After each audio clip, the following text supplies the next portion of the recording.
नमस्कार, मैं हूं आपके साथ कविता थपलियार और अब हम आपको एक ऐसी खबर दिखाने जा रहे हैं जो आपको सोचने पर मजबूर कर देगी। तमिलनाडु में एक ऐसा मामला सामने आया है जहां हमें ये सोचने पर मजबूर किया जा रहा है कि क्या वाकई हमारी मेहनत और काबिलियत को आंकने का ये सही तरीका है। तमिलनाडु के एक कर्मचारी को उसकी नौकरी सिर्फ इसीलिए खोनी पड़ी क्योंकि उसका क्रेडिट स्कोर खराब था। जी हाँ, आप सही सुन रहे हैं। एक अंक के कारण, क्रेडिट स्कोर के कारण उसका भविष्य अंधकारमय हो गया है।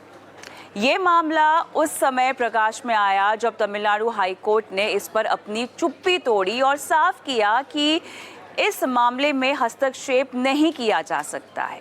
क्या ये सही है? क्या एक व्यक्ति का पूरा भविष्य सिर्फ एक रिपोर्ट पर निर्भर होना चाहिए? ये वो घटना है जब न सिर्फ एक कर्मचारी का रोजगार बल्कि एक परिवार की जिंदगी भी दांव पर लगी हुई है। क्या केवल एक खराब क्रेडिट स्कोर किसी इंसान की मेहनत और जिम्मेदारी को नकार सकता है? आज हम सवाल उठाएंगे, क्या एक क्रेडिट स्कोर जो किसी की वित्तीय स्थिति का एक आकलन है इतना महत्वपूर्ण हो सकता है कि वो किसी के समर्पण, काबिलियत और मेहनत से कहीं अधिक प्रभावी साबित हो जाए? क्या इस स्थिति में कामकाजी संस्कृति और सामाजिक न्याय पर सवाल खड़ा नहीं होता? आज हम इस मामले की पूरी पड़ताल करेंगे, जानेंगे क्या ये एक असामान्य घटना है या अब हमारी व्यवस्था का हिस्सा बन चुका है। क्या वाकई एक अंक यानी क्रेडिट स्कोर की अगर हम बात करें किसी का भविष्य तय कर सकता है? कुछ बड़े सवाल जो आपकी स्क्रीन पे हम फ्लैश करेंगे। क्या एक खराब क्रेडिट स्कोर किसी इंसान की पूरी जिंदगी, भविष्य को प्रभावित कर सकता है? नौकरी नहीं मिलना, क्या ये सही है? कितना सही है? क्या क्रेडिट स्कोर को किसी व्यक्ति की काबिलियत से ज्यादा अहमियत दी जा रही है? खराब क्रेडिट स्कोर तो नौकरी नहीं। क्या है लेबर कानून? क्या कहते हैं लेबर कानून? क्या ये सब लेबर कानून के अधीन है? खराब क्रेडिट स्कोर क्या दर्शाता है और इसकी सटीकता का मापदंड क्या होगा? अगर खराब क्रेडिट स्कोर से नौकरी नहीं मिल रही है तो अच्छे स्कोर से क्या हमें फायदा होगा हमारी नौकरी में? रखेंगे ये तमाम सवाल हमारे पैनलिस्टों के सामने। शांतनु रूज, फाउंडर सीईओ टीम ली सेटटेक, मेरे साथ जुड़ गए हैं। एनएस नपी एडवोकेट है, सुप्रीम कोर्ट में फाउंडर भी है नॉन प्रॉफिट ऑर्गेनाइजेशन साइबर साथी की, और सचिन से चेयरमैन है क्रिफ हाई मार्क और रीजनल एमडी क्रिफ इंडिया और साउथ एशिया। आप सभी का स्वागत है हमारी इस बेहद खास पेशकश में। नपी मैम, सबसे पहले मामला आप ही से समझना है हमें। देखिए, क्रेडिट स्कोरिंग बहुत ज़रूरी होती है आपके फाइनेंशियल स्टेटस और कहीं ना कहीं आपके फाइनेंशियल बिहेवियर को दर्शाती है। जब तक आप लोन लेने जा रहे हैं तब तक तो बात समझ में आती है, लेकिन ये तो नौकरी का मामला है और बैंक की नौकरी का मामला है जहां पर आप ऐसे ही वॉक इन इंटरव्यूज़ नहीं कर सकते। आप पहले से ही बहुत तैयारी करते हैं, बहुत सारे एग्जाम्स देते हैं। अब उस एग्जाम्स के नतीजों को दरकिनार करते हुए क्रेडिट स्कोर को ज़्यादा तवज्जो और तरजीह दी जा रही है। क्या है ये पूरा मामला और कितना सही है? इसमें दो चीज को हमको ध्यान में रखना पड़ेगा। एक तो जो एक केस जो आपने बताया, ये तमिलनाडु हाई कोर्ट से आया है, मद्रास हाई कोर्ट से। इसमें ये बताया गया है कि एसबीआई का टर्म्स जो जिसमें वो एम्प्लॉय करने के लिए टर्म्स जो रखे हैं उसी के अंदर ये मामला लिखा गया है कि एलिजिबिलिटी के लिए ही ये सिविल स्कोर का ठीक होना जरूरी है। ये केस में फैक्ट्स ऐसे है कि सिर्फ एक डिफॉल्ट की वजह से उनका काम नहीं गया है, मगर कंसिस्टेंट और रेपिटिशियस डिफॉल्ट्स के वजह से उनका गया है करके। दो चीज हमको ध्यान में रखना पड़ेगा। एक तो सिविल स्कोर ऐसे एक आदमी का एम्प्लॉयमेंट अपॉर्चुनिटी को छीन सकते हैं, या दूसरा चीज ये सही होगा कि नहीं। एक तो सिविल स्कोर का यूज करने का मतलब डेटा प्रोटेक्शन के अंदर कानून ये बोल रहे हैं कि एम्प्लॉयमेंट के लिए आपका पर्सनल डेटा इस्तेमाल कर सकते हैं कोई भी एम्प्लॉयर। दूसरी चीज ये है कि कॉन्स्टिट्यूशन के अंदर ही हमको एक राइट दिया गया है, फंडामेंटल राइट है हमारा प्रोफेशन या जो भी काम हम करना चाहते हैं उसको फॉलो करने के लिए, मगर वो राइट में भी रीजनेबल रेस्ट्रिक्शंस लेकर आ सकते हैं। सवाल फिर ये उठते हैं कि एक सिविल स्कोर आपकी काम छीन सकते हैं क्या। और ये जैसे एक एलिजिबिलिटी क्राइटेरिया लिख कर दिए हैं, ये आर्बिट्ररी है या सही है। इसमें ये मद्रास हाई कोर्ट ने ये फाइनली डिसाइड किए हैं कि जब बैंक की एम्प्लॉयमेंट की बात हो रहा है, जो फिनेंशियल सिचुएशन में सही निर्णय लेते हैं, सही डिसीजंस लेते हैं, वो ही सही रहेगा एक बैंक की एम्प्लॉयमेंट के लिए। तब तो ऐसे एक एलिजिबिलिटी क्राइटेरिया जब दिए गए हैं, वो तो गलत नहीं हो सकता है। ये जो बैलेंस तो ये केस ने लेकर आया है, एक आपका सिबिल स्कोर तो इस्तेमाल कर सकते हैं, दूसरा तो ये तो एक ही प्रॉब्लम, एक ही बार का गलती नहीं है, बार बार दोहराने के वजह से ये हुआ है। तीसरा बहुत ही टेक्निकल बात ये है कि ये केस में ये बताया गया है कि ये एलिजिबिलिटी क्राइटेरिया ही गलत है करके कोई रिलीफ नहीं रिक्वेस्ट की है। नहीं, लेकिन एलिजिबिलिटी क्राइटेरिया जो है केवल एक क्षेत्र में क्यों हो, केवल एक तरह की नौकरी में क्यों हो? शांतनु, लेबर लॉज इसके लिए क्या कहते हैं? क्या प्राथमिकता इस तरह की नौकरियों में आपके एग्जामिनेशंस को नहीं देनी चाहिए? क्रेडिट स्कोर को लेकर मुझे बताइए, हमारे देश में कितनी जागरूकता है, जहां पर खुद जो लोग एचआर की नौकरी करते हैं, क्या उनको पता है क्रेडिट स्कोर के बारे में? क्या उन्होंने कभी अपना स्कोर यहाँ पर ठीक कराया है या उसके बारे में पता लगाया है? मैं आपसे बात कर रही हूँ, देखिए क्राइटेरिया हो सकता है, वो क्राइटेरिया सही है या गलत है, हम उसके बारे में बाद में बात करेंगे, लेकिन हम ऐसे देश में हैं जहाँ पे लोगों को निवेश को लेकर, सही निवेश को लेकर जानकारी नहीं है।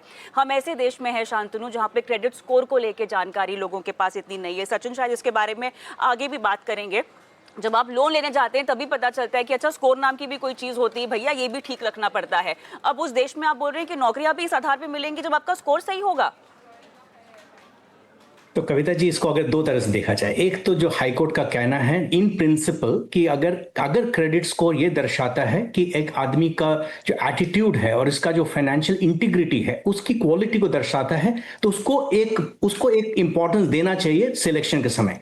किसी भी जॉब इंटरव्यू में या किसी भी जॉब के प्रोसेस में देखें तो एक रिटन टेस्ट होता है, कई जगह पे ग्रुप डिस्कशंस होते हैं और कई जगह पर फाइनली एक इंटरव्यू होता है। और इंटरव्यू के समय हम कई सारी चीजों को चेक करते हैं, जिसमें से एक जब डेफिनेटली होता है वो होता है कि इंटीग्रिटी इस आदमी का और उसका एटीट्यूड कैसा है, वो अगर इस जॉब पे रहे वो अपने रिस्पॉन्सिबिलिटी वो किस तरह से वो डिस्चार्ज करेगा। अब अगर इन प्रिंसिपल देखा जाए, जैसे मैडम ने भी कहा अभी थोड़ी देर पहले कि क्रेडिट स्कोर आपको यह दर्शाता है कि अगर इसका खुद का फाइनेंशियल डिसिप्लिन सही नहीं है तो वो इस बैंक के फाइनेंशियल डिसिप्लिन को कैसे मेंटेन करेगा। लेकिन उसके अगर दूसरे पहलू को देखें, जो आपने कहा वो भी बिल्कुल ही सही है कि इस चीज का जो इन प्रिंसिपल सही होने के बावजूद इस सिबिल स्कोर की जो इंप्लीमेंटेशन प्रोसेस है इंडिया में, उसमें काफी सारे चैलेंजेस हैं। आम जनता को, एक तो कई सारे लोगों को पता ही नहीं होता कि स्कोर नाम की चीज होती है, दूसरी बात उसकी जो करेक्टनेस है उस पर बहुत सारे सवाल पैदा होते हैं। कई सारे बैंक्स और फाइनेंशियल इंस्टीट्यूशंस जो एनबीएफसीज होती है वो टाइम पर सिबिल स्कोर्स में अपने डेटा को अपडेट ही नहीं करती। कई समय आप देखेंगे कि आपके ओपनिंग बैलेंसेस गलत हैं, कई समय आप देखेंगे कि आपने अकाउंट क्लोज कर दिया है लेकिन वहां रिफ्लेक्ट नहीं कर रही है, कई समय आपके पर्सनल डिटेल्स ही गलत है। मैं अपना पर्सनल एक्सपीरियंस बताता हूं। मैं अपना क्रेडिट स्कोर, जब आपने आज मुझे इंटरव्यू के लिए बुलाया तब मैं अपना सिबिल स्कोर चेक करने गया पहली बार। वहां जाके देखता हूं कि मेरे नाम पर 3 लोन हैं, जो मेरा हाउसिंग लोन जो शायद मेरे आज से 20 साल पहले मैंने खत्म कर दिया, लेकिन वो अभी तक एक्टिव दिखा रहे हैं। इस तरह से आई थिंक इसके एग्जीक्यूशन में बहुत सारे चैलेंजेस हैं। अगर मैं एग्जीक्यूशन को सॉर्ट आउट ना करूं तो आम जनता को बहुत सारी तकलीफ आने वाली है। नहीं, इस बात पे मुझे थोड़ी सी और क्लैरिटी चाहिए होगी, बिकॉज सचिन, अगर क्रेडिट स्कोर के बिना पे नौकरियां मिलनी शुरू हो जाए ना, तब तो मेरे ख्याल से किसी को भी नौकरी नहीं मिलेगी। ठीक है, लोगों को फाइनेंशियल डिसिप्लिन और फाइनेंशियल बिहेवियर सही करने में ना बहुत अरसा लगता है। पहले तो उनको ये समझ देनी बहुत ज़रूरी है। अगर इस तरह का कोई नया रूल इम्प्लीमेंट भी किया जा रहा है, उससे पहले मेरे ख्याल से आपको समय देना चाहिए कि लोगों में समझाइश दी जाए, उनको बताया जाए क्रेडिट स्कोर क्या है, इसको ठीक करें। और दूसरा मेरा सवाल ये है कि आपकी काम की काबिलियत पे कितना इम्पैक्ट पड़ेगा। ये मैं शांतनु के पास सवाल रखूंगी आगे चलकर, लेकिन बैंकों में अगर आपका स्कोर खराब है, अगर आपका फाइनेंशियल डिसिप्लिन नहीं है, उसके बाद आप लोगों में फाइनेंशियल डिसिप्लिन कैसे लाएंगे, इस पर आप सवाल खड़े कर रहे हैं। तो बैंक जैसी संस्था पहले तो अपने फ्रॉड से निपटे, बैंक जैसी जो संस्थाएं हैं पहले अपने डिजिटल ऐप्स को ठीक करें, जहाँ पे तमाम तरह के रोड़े हैं, जहाँ पे तमाम तरह की डिफिकल्टीज है, उसके बाद इस तरह की हायरिंग करें जहाँ पे उनका सिविल स्कोर सही है। अब ये बताइए इसमें क्या महत्व होगा सचिन? देखिए, जो क्रेडिट स्कोर जो होता है ये बेसिकली किसी का भी जो एक फाइनेंशियल अनुशासन है या जो किसी का वित्तीय अनुशासन है उसका बेसिकली ये उसका एक मापदंड है। देखिए, तो किसी ने भी अगर कोई भी फाइनेंशियल एक्टिविटी नहीं की है, किसी ने कोई भी लोन नहीं लिया है, कोई भी क्रेडिट कार्ड नहीं लिया है, कोई भी ई कॉमर्स वगैरह से कोई भी उसने जो है कोई भी प्रोडक्ट नहीं खरीदा है जिसका बाद में पेमेंट करने का उसने कोई ऑप्शन चूज किया है, तो उसका क्रेडिट स्कोर वहां पर नील होगा, क्योंकि वहां पर उसने बेसिकली, और ऐसे बहुत से स्टूडेंट्स हैं जो जब आते हैं नौकरी वगैरह के लिए तो उन्होंने कोई ऐसा काम नहीं किया होता है, तो वहां नील होता है। ये नील से ही स्टार्ट होता है, बाद में ये धीरे धीरे बिल्ड होता है। अब ये पॉजिटिव साइड में बिल्ड होगा अगर आप अपनी जो भी फाइनेंशियल एक्टिविटीज कर रहे हैं और अनुशासन के साथ कर रहे हैं। जैसे आपने क्रेडिट कार्ड लिया, आप टाइम पे उसको पेमेंट कर रहे हैं, आपने कोई लोन लिया, छोटा सा भी लोन लिया, आप उसको टाइम पे कर रहे हैं, तो ये पॉजिटिव साइड में जाता है। अगर आपने ओवर लीवरेज किया है या आपने अपनी जरूरत से ज्यादा, जिसको हम हिंदी में बोलते हैं अपनी चादर से ज्यादा आपने पैर फैलाए हुए हैं और आपने जो है वो ज्यादा लोन्स ले लिए और आप उसको नहीं फुलफिल कर पा रहे हैं, या आपका अनुशासन नहीं है और आप ध्यान नहीं रखते हैं कि किस चीज का हमें कब पेमेंट करना है, तो उससे क्या होता है कि फिर आपका जो अनुशासन खराब होने की वजह से आपका स्कोर डिक्लाइन होने लगता है। अब क्वेश्चन ये है कि कोई भी चीज अगर आप अनुशासनहीनता फॉलो करेंगे अपनी लाइफ में, चाहे वो फाइनेंशियल अनुशासन है या कोई भी अनुशासन है, तो उसका कोई ना कोई इम्पैक्ट तो आता है। अब ये नौकरी देने वालों का ये उनके पास ऑप्शन है कि वो किस तरह के लोगों को हायर करना चाहते हैं। अब इस केस में मैं स्पेसिफिकली नहीं जाना चाहता हूं बिकॉज ये ऑब्वियसली मैटर कोर्ट ने रूल किया हुआ है, बट कहीं पर भी मैं देखता हूं कि अगर कोई भी एम्प्लॉयर ये नहीं चाहता है कि वहां पर एम्प्लॉय ऐसे हायर हो जहां पर कल को कोई किसी ने लोन ले रखे हैं, किसी के पेमेंट टाइम पर नहीं हो रहे हैं, तो इससे एम्प्लॉयर का भी ब्रांड खराब होता है, क्योंकि कलेक्शन एजेंसीज वहां पर कॉल करती हैं, वो एम्प्लॉयर को भी रीच आउट करती हैं और ऐसे सिचुएशंस हमने देखे हुए हैं। तो इस सिचुएशन में द मैटर हम डिस्कस कर रहे हैं कि यहां पर क्रेडिट स्कोर की बात कर रहे हैं, लेकिन एक्चुअली मैटर यह है कि why people are doing this, because they don't want the people to be employed in their organisation जहां पर फाइनेंशियल अनुशासन नहीं है। नाउ आपका जो दूसरा पॉइंट ये है कि पहले बैंकों को ठीक करना चाहिए और क्रेडिट ब्यूरोज को भी इसमें काम करना चाहिए और इसमें सब लोगों को पहले सिखाना चाहिए कि कैसे हम इसको इंप्रूव कर सकते हैं। बिल्कुल आपकी बात सही है, इसमें रिजर्व बैंक की तरफ से भी बहुत से इनिशिएटिव्स हो रहे हैं और ब्यूरोज की तरफ से भी हो रहे हैं। इनफैक्ट मैं आप सबको बताना चाहता हूं और आपके चैनल के माध्यम से कि बहुत सारे कंप्लेंट्स आते हैं ब्यूरोज को और पेनाल्टीज भी हैं जो ब्यूरोज को और इंस्टीट्यूशंस को पे करनी होती हैं। तो यहां पर अगर 30 डेज के अंदर जो भी कंप्लेंट आती है ब्यूरो में या इंस्टीट्यूशंस में, अगर वो उसको एड्रेस नहीं करते हैं तो there is a penalty they are suppose to pay per day, and that is credited through UPI in the account of the people who are making a complaint. तो I will now मैं अपना जो उत्तर है वो मैं यहीं पर रोकना चाहूंगा बिकॉज आपके अगले क्वेश्चंस के लिए और भी पैनलिस्ट के लिए, बट यस मैं मानता हूं कि ये बड़ा सब्जेक्ट है जिस पर डिबेट होना चाहिए और फाइनेंशियल लिटरेसी या फाइनेंशियल जागरूकता आनी चाहिए, लेकिन इसका जो फंडामेंटल या जो इसका जो कोर सब्जेक्ट है वो ये है कि इसके वजह से चीजें हो रही हैं, वो तो लोग डिस्कस कर रहे हैं, बट इसका जो इसका जो एक रूट कॉज है वो ये है कि अगर लोग फाइनेंशियल डिसिप्लिन मेंटेन नहीं करेंगे तो जो भी उनको एम्प्लॉय करेगा उनके बिजनेस पर और उनके ब्रांड पर भी इंपैक्ट पड़ेगा, और शायद यही रीजन है कि वो इनको एम्प्लॉय कर। तो ऐसे में नपी नहीं मैम केवल फाइनेंशियल सेक्टर तक ये क्राइटेरिया क्यों रहे? ये तो फिर अक्रॉस द सेक्टर्स होना चाहिए। क्या कहती हैं आप? क्या ये रूल आ जाना चाहिए, ये नियम आ जाना चाहिए, कानून आ जाना चाहिए कि उस इंसान को नौकरी नहीं मिलेगी जिसका क्रेडिट स्कोर खराब है? मेरी तरफ से आप पूछेंगे तो मेरे दृष्टिकोण से यही है। एक तो एक आदमी को कन्विक्शन भी हो गया और वो पूरा उनका सेंटेंस खत्म करके बाहर आ रहे हैं, तो कानून ये नहीं बोलते हैं कि आगे से उनको तो काम ही नहीं देना चाहिए, ये बोलते हैं बल्कि कि सोसाइटी में उनको वापस रीइंट्रोड्यूस करने के लिए हम लोगों को सब मदद करना चाहिए। तो जब आप स्कोर के बारे में बात कर रहे हैं और ये केस की तरफ से क्या आगे हो सकता है, मेरी तरफ से यही राय होगा, और ये लीगल ओपिनियन नहीं है, बस जनरल गाइडेंस इंफॉर्मेशन या डिस्कशन है। तो मेरी तरफ से यही बोलूंगी, एक तो ये डिस्टिंक्शन के बारे में ये केस में जज भी बात करते हैं, मगर ये बोल रहे हैं कि आपने वो कंटेस्ट नहीं किया इसीलिए हम उसमें नहीं जा रहे हैं। एक तरफ से आपका स्कोर क्या था वो एक चीज है, मगर जब आप एम्प्लॉयमेंट ले रहे हैं तब क्या है वो देखना चाहिए। आपको एक अपॉर्चुनिटी देना चाहिए कि आपके स्कोर को ठीक करने के लिए, मगर जो भी डिफॉल्ट है उसको ठीक करने के लिए।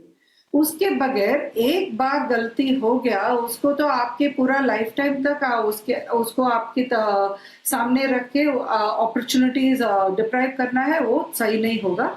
इंडिया एक वेलफेयर स्टेट है, तो वेलफेयर स्टेट का ये मतलब है कि सबके जो बेस्ट है सिटीजन्स के लिए वो करना चाहिए।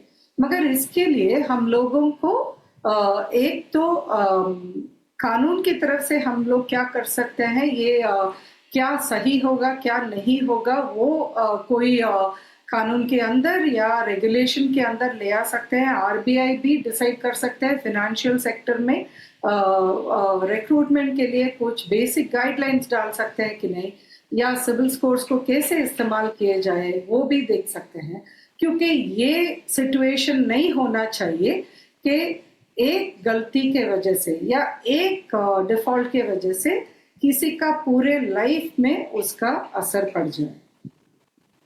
यही बात है जो संज्ञान में लेनी चाहिए। और शांतनु, अगर इसको हम एक उदाहरण पकड़कर चले या बदलते समाज की एक तस्वीर अगर हम पकड़कर चलें, तो क्या क्या चुनौतियां आ सकती हैं? अच्छा खासा टैलेंट भी आपके हाथ में जा सकता है अगर आपका स्कोर खराब है तो। ये भी तो एक बहुत बड़ा सिनेरियो है। अच्छा, स्कोर खराब है तो नौकरी नहीं मिलेगी, स्कोर अच्छा है तो नौकरी में कोई फायदा होगा क्या? क्या ये चीज़ इंट्रोड्यूस नहीं करनी चाहिए फिर?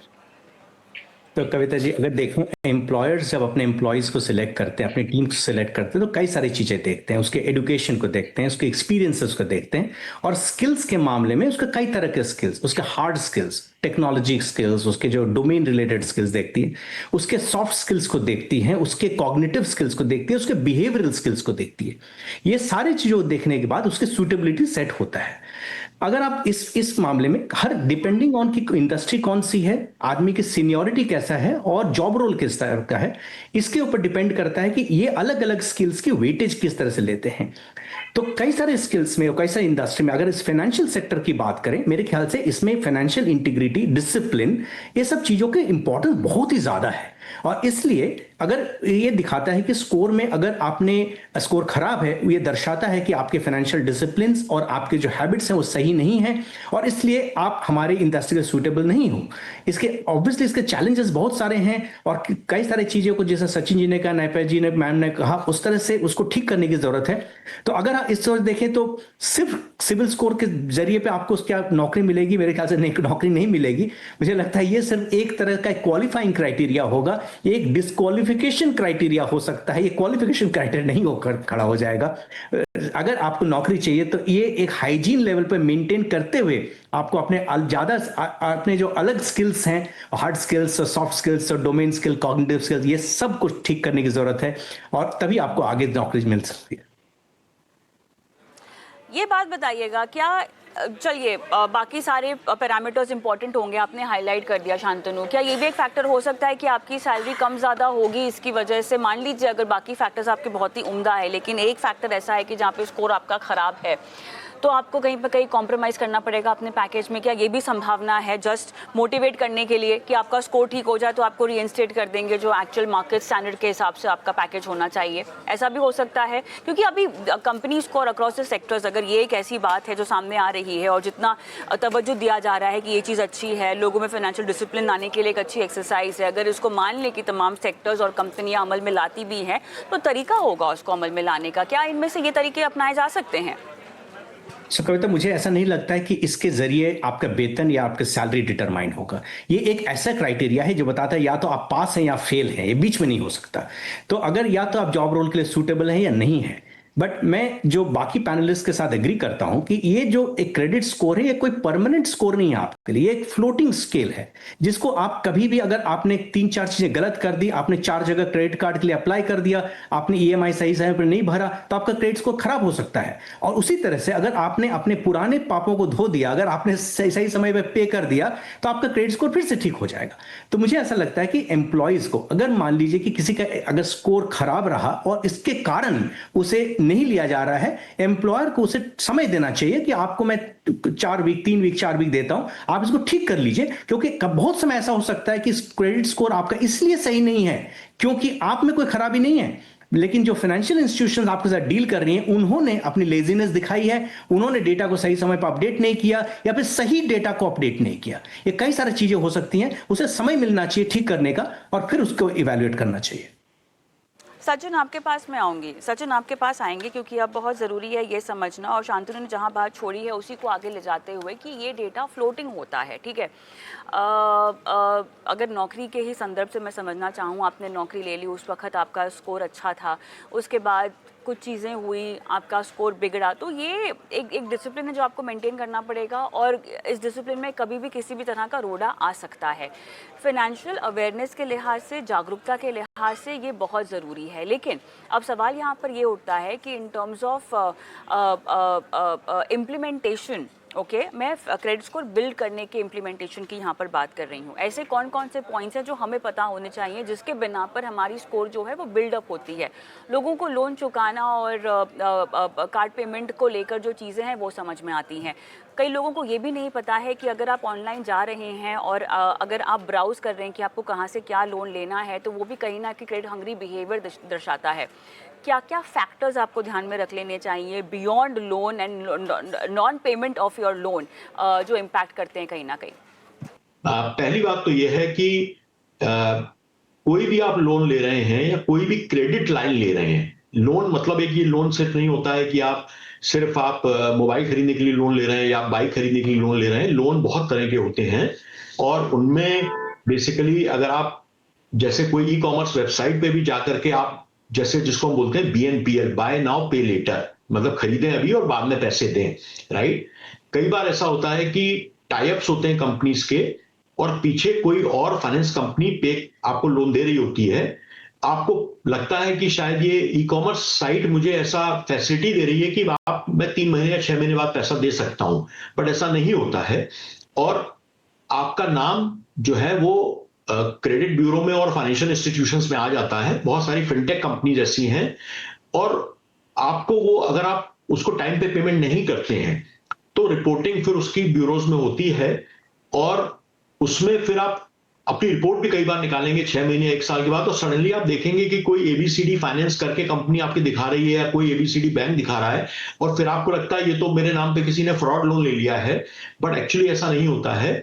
आपको लग रहा है कि ये XYZ ई कॉमर्स कंपनी है, वहां से मैंने ये सामान लिया था, बट ये तो मैंने कभी लिया ही नहीं है। बट ये बहुत कॉमन प्रॉब्लम है, मैं आपको बताता हूं, और ये बहुत ही मैच्योर और एक्सपीरियंस लोगों की प्रॉब्लम है। ये हमारे जैसे लोग जो हम डिस्कस करें, हमारी भी प्रॉब्लम है दैट हम अपनी जब ब्यूरो रिपोर्ट निकालते हैं तो उसमें 3-4 लोन ऐसे दिखेंगे हमें जो हमने शायद कोई इस तरह का काम लिया हुआ है प्रोडक्ट और जिसमें हमें याद भी नहीं कि वो हमने कौन सा मोबाइल फोन या कौन से हमने छोटा सा आइटम ले लिया है जिसमें 500 रुपए महीना कट रहा है और वो किसी फाइनेंस कंपनी के थ्रू जा रहा है। तो पहली बात तो ये कि बहुत ध्यान रखना है कि कभी भी हम किसी से कोई लाइन ऑफ क्रेडिट ले रहे हैं, वो जरूरी नहीं है कि वो लोन का एग्रीमेंट साइन करके हो, it can be online like this, that is one.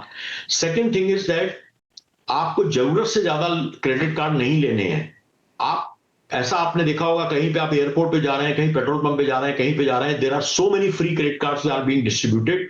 Please do not take anything what you don't need, right. जितने आप क्रेडिट कार्ड लेंगे उनकी लाइन ऑफ क्रेडिट आपको मिलेगी, वो सब आपके लोन में काउंट होता है।